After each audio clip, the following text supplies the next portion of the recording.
Apa itu siklus produksi? Siklus produksi adalah serangkaian aktivitas bisnis dan kegiatan pengolahan data yang berkaitan dengan proses pembuatan produk dan terjadi secara terus-menerus. Keberadaan sistem informasi akuntansi sangat penting dalam siklus produksi. Dengan sistem informasi akuntansi membantu menghasilkan informasi biaya yang tepat dan waktu kerja yang jelas. Untuk dijadikan masukan bagi pembuat keputusan dalam perencanaan produk atau jasa yang dihasilkan, berapa harga produk tersebut, dan bagaimana perencanaan penyerapan dan alokasi sumber daya yang diperlukan, dan yang sangat penting adalah bagaimana merencanakan dan mengendalikan biaya produksi serta evaluasi kinerja terhadap produktivitas yang dihasilkan. Adapun tujuan siklus produksi yaitu yang pertama, semua produk dan perolehan aktiva tetap diotorisasi dengan baik. Yang kedua, persediaan barang dalam proses dan aktiva tetap dijaga keamanannya. Yang ketiga, semua transaksi siklus produksi yang valid dan sah akan dicatat. Yang keempat, semua transaksi siklus produksi dicatat dengan akurat. Yang kelima, catatan yang akurat dipelihara dan dilindungi dari kehilangan. Yang keenam, aktivitas siklus produksi dilakukan secara efisien dan efektif. Berikut gambar diagram konteks siklus produksi. Adapun satu, siklus pendapatan yang memberikan informasi tentang produk apa yang dipesan dan ramalan penjualan atau kuantitas yang akan digunakan oleh bagian produksi untuk menyusun rencana produksi dan jumlah persediaan. Sebaliknya, siklus produksi memberikan informasi kepada siklus pendapatan tentang produk apa saja yang telah selesai dibuat dan jumlah produk yang tersedia untuk dijual.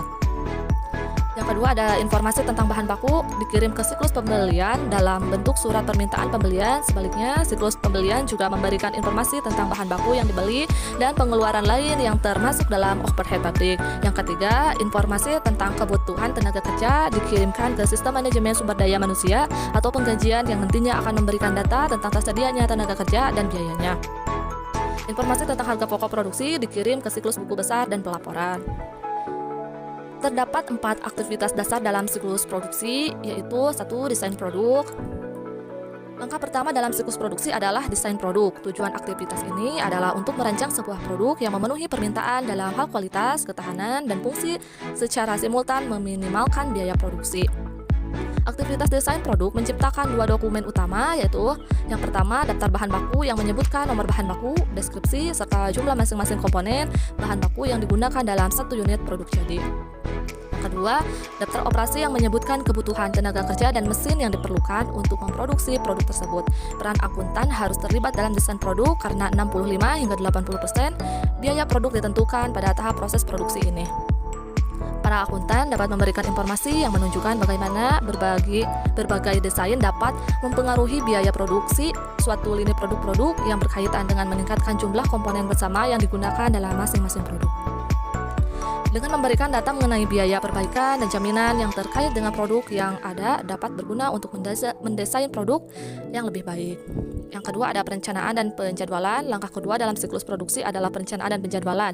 Tujuan ini adalah mengembangkan rencana produksi yang cukup efisien untuk memenuhi pesanan yang ada dan mengantisipasi permintaan jangka pendek tanpa menimbulkan kelebihan persediaan barang jadi.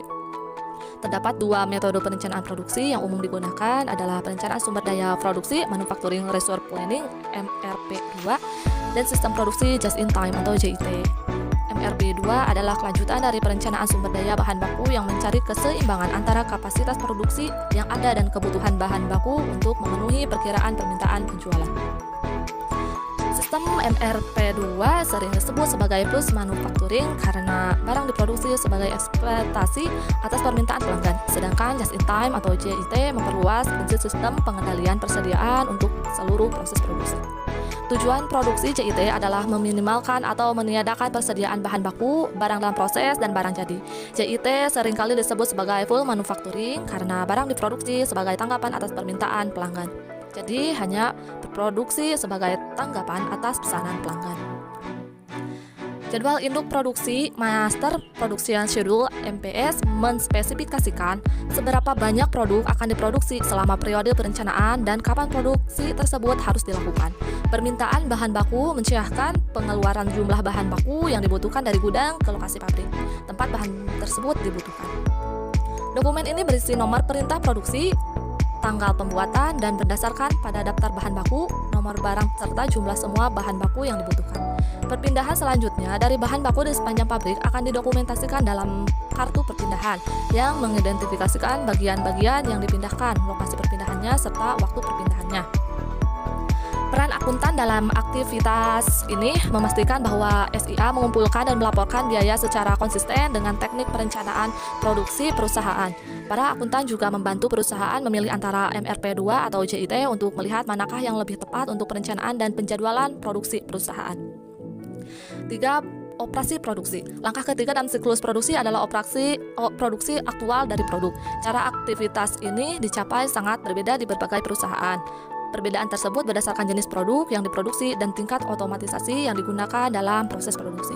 Penggunaan berbagai bentuk teknologi informasi dalam proses produksi seperti mesin yang dikendalikan oleh komputer disebut sebagai Computer Integrated Manufacturing atau CIM untuk mengurangi biaya produksi.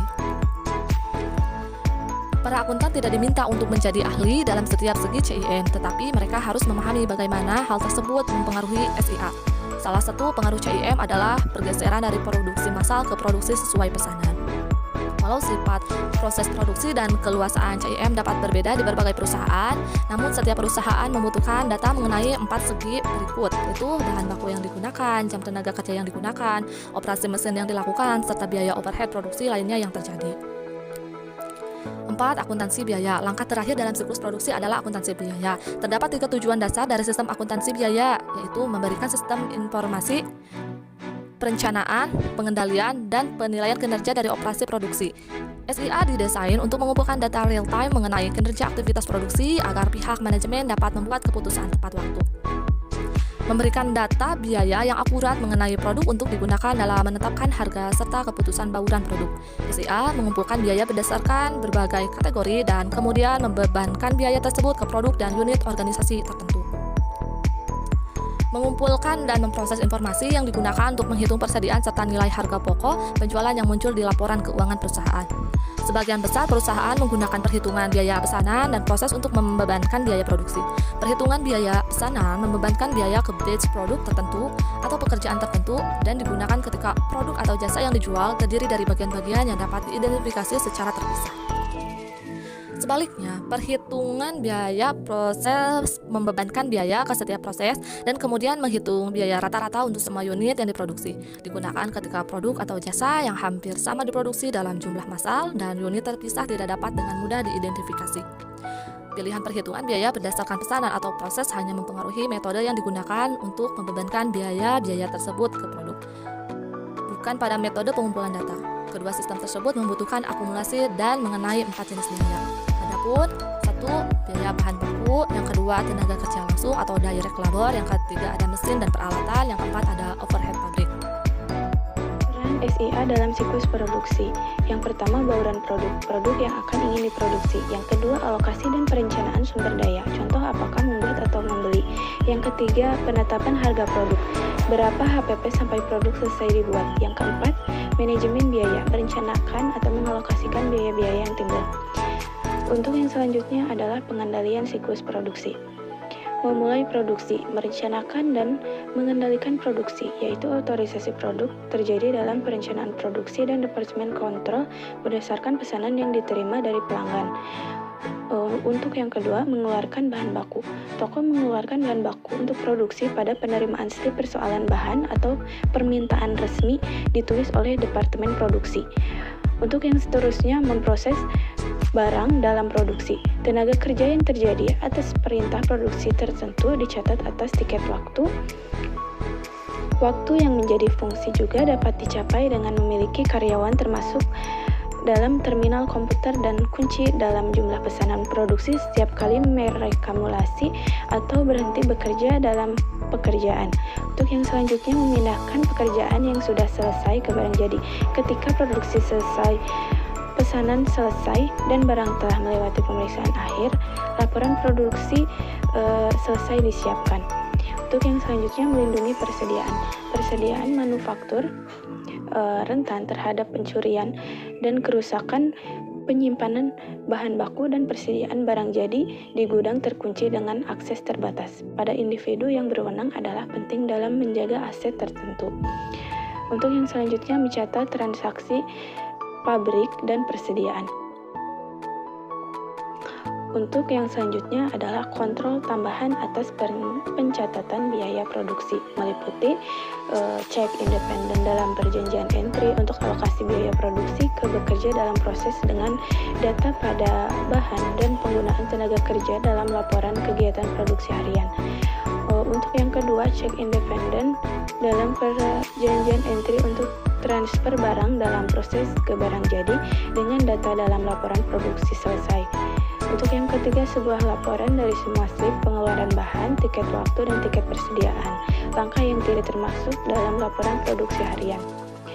Nah, untuk yang selanjutnya, saya akan menjelaskan diagram flowchart sistem pengolahan data komputer. Yang pertama, desain produk. Tujuan aktivitas ini adalah mendesain sebuah produk yang memenuhi permintaan dalam hal kualitas, ketahanan dan fungsi, dan serta simulasi meminimalkan biaya produksi. Beberapa kriteria ini saling bertentangan satu sama lain, hingga membuat desain produk merupakan tugas yang menantang. Untuk yang kedua, perencanaan dan penjadwalan. Tujuan aktivitas ini adalah mengembangkan rencana produksi yang cukup efisien untuk memenuhi pesanan yang ada dan mengantisipasi permintaan jangka pendek tanpa menimbulkan kelebihan persediaan barang jadi. Aktivitas ini memiliki dua metode yang umum, yakni perencanaan sumber daya produksi dan sistem produksi just in time. Sistem MPR2 sering disebut sebagai push manufacturing karena barang produksi sebagai ekspektasi atas permintaan pelanggan. Untuk yang ketiga, operasi produksi. Langkah ketiga dalam siklus produksi adalah produksi aktual dari produk. Cara aktivitas ini dicapai sangat berbeda dengan di berbagai perusahaan. Perbedaan tersebut berdasarkan jenis produk yang diproduksi dan tingkat otomatisasi yang digunakan dalam proses produksi. Hal ini berkaitan dengan TI yang dipakai, penggunaan berbagai bentuk TI dalam proses produksi, contoh robot dan mesin yang dikendalikan oleh komputer. Untuk yang keempat, akuntansi biaya. Langkah terakhir dari siklus produksi adalah akuntansi biaya. Tiga tujuan utama sistem akuntansi biaya adalah untuk memberikan informasi untuk perencanaan, pengendalian, dan penilaian kinerja dari operasi produksi, memberikan data biaya yang akurat mengenai produk untuk digunakan dalam menetapkan harga serta keputusan bauran produk, mengumpulkan dan memproses informasi yang menetapkan harga serta keputusan bauran produk. Untuk perhitungan persediaan serta nilai harga produk penjualan yang muncul di laporan keuangan perusahaan. Akuntansi biaya dalam lingkup manufaktur sering alur proses tersendiri. Total biaya operasi terdiri atas dua elemen, yakni biaya manufaktur dan biaya komersial. Untuk yang selanjutnya adalah sistem pengolahan data manual. Pengolahan secara manual biasanya memerlukan waktu yang sangat lama karena harus meneliti satu persatu dari setiap observasi. Terdapat prosedur dokumen-dokumen yang digunakan dalam sistem pengolahan data manual, yaitu yang pertama, surat pesanan produksi. Dokumen ini merupakan surat perintah yang dikeluarkan oleh Departemen Produksi yang ditujukan kepada bagian-bagian yang terkait dengan proses pengolahan produk untuk memproduksi sejumlah produk dengan spesifikasi, cara produksi, fasilitas produksi, dan jangka waktu seperti yang tercantum dalam surat pesanan produksi tersebut. Yang kedua, daftar kebutuhan bahan. Dokumen ini merupakan daftar jenis dan kuantitas bahan baku yang diperlukan untuk memproduksi produksi seperti tercantum dalam surat pesanan produksi. Yang ketiga, daftar kegiatan produksi. Dokumen ini merupakan daftar urutan jenis kegiatan dan fasilitas mesin yang diperlukan untuk memproduksi produk seperti yang tercantum dalam surat pesanan produksi. Yang keempat, bukti permintaan dan pengeluaran barang gudang. Dokumen ini digunakan oleh fungsi produksi untuk meminta bahan baku dan bahan penolong untuk memproduksi produk yang tercantum di surat pesanan produksi. Dokumen ini juga berfungsi sebagai bukti pengeluaran barang dari gudang. Yang kelima, Bukti pengembalian barang gudang. Dokumen ini digunakan untuk mengembalikan bahan baku dan bahan penolong ke fungsi gudang. Ini dikarenakan adanya sisa bahan baku dan bahan penolong yang tidak dipakai dalam proses produksi. Yang keenam, kartu jam kerja. Dokumen ini mencatat jam kerja tenaga kerja langsung yang dikonsumsi untuk produksi produk yang tercantum dalam surat pesanan produksi. Yang ketujuh, laporan produk selesai. Dokumen ini berfungsi untuk memberikan selesainya produk pesanan tersebut kepada fungsi perencanaan dan pengawasan produksi, fungsi gudang, fungsi penjualan, dan fungsi akuntansi persediaan dan fungsi akuntansi biaya. 8. Bukti memorial. Dokumen ini digunakan sebagai dasar pencatatan depresiasi aktiva tetap berwujud, amortisasi sewa dan aktiva tidak berwujud, dan pembebanan biaya overhead pabrik kepada produk berdasarkan tarif yang ditentukan di muka. Untuk yang selanjutnya, bukti kas atau bank keluar.